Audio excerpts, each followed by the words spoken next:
पञ्चवक्त्रम् महाभीमम् त्रिपञ्चनयनैर्युतम् बाहुभिर्दशभिर्युक्तम्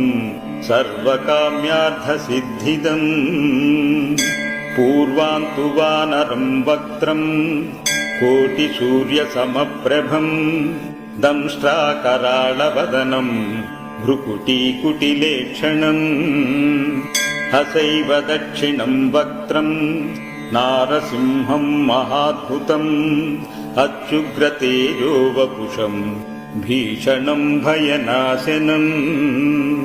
पश्चिमम् गारुडम् वक्त्रम् वक्रतुण्डम् महाबलम् सर्वनागप्रशमनम्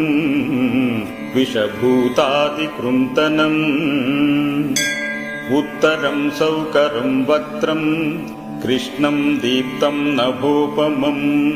पातालसिंहवेताल ज्वररोगादिकृन्तनम् ऊर्ध्वम् हयाननम् घोरम् दानवान्तम् करम् परम् येन वक्त्रेण विप्रेन्द्र तारकाख्यम् महाशूरम् जघान शरणम् तत्स्या सर्वशत्रुहरम् परम् ध्यात्वा पञ्चमुखरुद्रम् हनुमन्तम् दयानिधिम्।